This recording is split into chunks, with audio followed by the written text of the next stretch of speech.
E154 दिखा रहा है, E154 दिखा रहा है, तो इसका मतलब ये फैन खराब है। तो हम लोग इसमें टेस्ट किए हैं, तो इस ब्लैक और रेड में सर जी लाइन जा रहा था। हाँ। इसका आ रहा था और इसमें सर नहीं आ रहा था। तो सर जी पीसीबी खराब है, तो पीसीबी वाले बनने को देंगे वो भी। तो सर जी और कुछ खराब है वो सर कैसे पता करें? सही है, देखिए अभी यहाँ पर हम जो है फैन को चेक किए हैं। आपने फैन को चेक कर लिया, E154 के द्वारा जो है आप पकड़ लिए कि फैन में दिक्कत है, और इसके जैक पर आपने जो है चेकिंग किया, टेस्टिंग किया मल्टीमीटर से। तो आपका ये कहना है कि सर और क्या आगे हम चेक करेंगे, ठीक?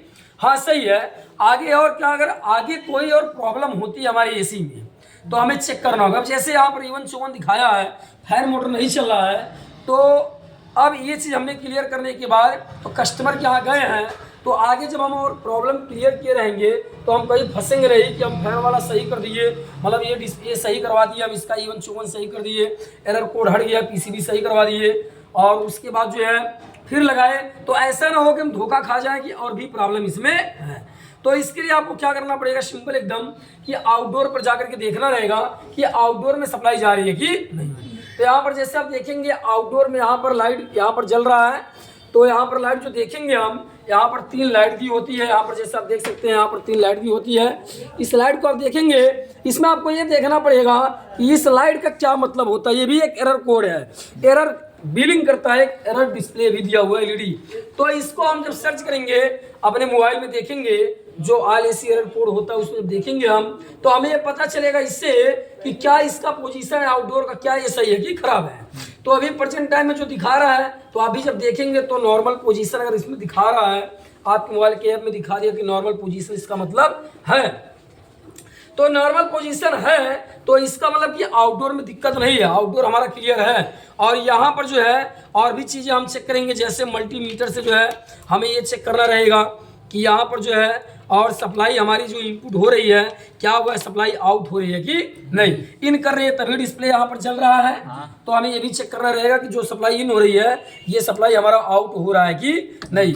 तो हमें इसे एसी वोल्टेज पर लगाने है। एसी वोल्टेज पर लगाने के बाद हमको क्या करना है कि जो इंडोर एचवी टीवी से, जो इंडोर एचवी टीवी से सप्लाई आउटडोर यहाँ एचवी टीवी में कनेक्ट होता है, मतलब आउटडोर पीसी में जाएगा।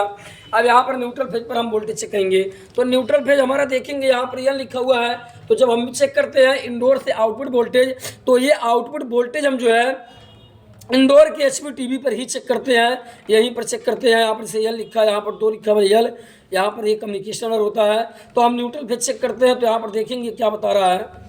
तो आप देख सकते हैं यहाँ पर 240 वोल्ट बता रहा है, मतलब जो इनपुट हो वो आउटपुट हो रहा है। मतलब कि हमें ये सीख यहाँ पर मिला कि भले ही हमारा इंडोर ब्लोअर मोटर में दिक्कत है, लेकिन तब भी हमारे आउटडोर में सप्लाई जा रही है। मतलब कि ये वाला जो टीडीआर यहाँ पर है, जो ये हमारा न्यूट्रल सप्लाई है, ये सब हमारे तब भी काम कर रहे हैं, उस समय काम कर रहे हैं। और इसके बाद हम कम्युनिकेशन भी चेक करेंगे, तो कम्युनिकेशन चेक करेंगे हम डीसी वोल्टेज पर, तो डीसी पर लगा लेंगे इसको। अब हमें कम्युनिकेशन इसका वोल्टेज चेक करना है। अब हम न्यूट्रल को इसके साथ मिलेंगे कम्युनिकेशन के साथ में। अब यहाँ पर इसके साथ में हमने लिया, देखिए यहाँ पर वोल्टेज आ रहा है, देखिए ये घट बढ़ रहा है, घट बढ़ रहा है ना ये चीज, तो ये वोल्टेज घट बढ़ रहा है ये चीज। तो यहाँ पर न्यूट्रल और कम्युनिकेशन लगाने पर वोल्टेज, यहाँ पर दिखाइए न्यूट्रल और कम्युनिकेशन लगाने पर वोल्टेज घट बढ़ रहा है। तो इसका मतलब ये है कि हमारा इंडोर पीसीबी आउटडोर पीसीबी सब सही है, कम्युनिकेशन का मामला सही है, और ये जो एसी वोल्टेज 1 फेज की है वो भी सही है, वो भी हमारा पास कर रहा है। मतलब हमारी इस एसी में, इन्वर्टर एसी में, आउटडोर में भी सब कुछ सही है, यहाँ भी सब कुछ सही है। बस प्रॉब्लम है तो केवल इंडोर ब्लोअर मोटर का। तो इससे ये क्लियर हो गया कि जो एक चीज हम, एक प्रॉब्लम हमें पता चला था, एक प्रॉब्लम तो हमने क्लियर, मतलब ये हमने पकड़ लिया एक प्रॉब्लम है, तो और भी प्रॉब्लम हमने चेक कर लिया क्या सही है कि नहीं। तो इससे हमें क्या होगा कि हमें जो है इससे आगे, मतलब कि जब इसे हम पीसीबी रिपेयर करवा के लाएंगे, लगाएंगे, तो और समस्याएं हमारे सामने नहीं आएंगी।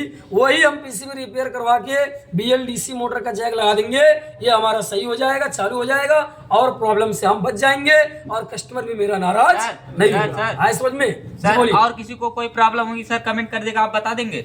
हाँ, अगर किसी को और भी कोई प्रॉब्लम होगी, जैसे और आउटडोर पीसीबी से कोई प्रॉब्लम होती है, या फिर इंडोर पीसीबी समस्या आती है, और जो भी इसमें कंप्रेसर लगा हुआ है, फैन लगा, कहीं से कोई दिक्कत होती है, तो आप उससे जो है आप कमेंट में अगर पूछेंगे हमसे, तो आपको कमेंट के द्वारा उससे बता देंगे। और अगर आप ये सच चाहेंगे कि आपके लिए एक पर्सनल वीडियो हम बना दे किसी एक टॉपिक पर, जैसे TDR कैसे चेक करते हैं, ये डिस्प्ले कैसे हम टेस्ट करते हैं, और पर्सनली ये ब्लोअर मोटर हम कैसे टेस्ट करते हैं, मतलब इसमें कोई भी पार्ट हमको टेस्ट करना है तो इसका आपको पर्सनली एक वीडियो हम बना करके अपलोड कर सकते हैं।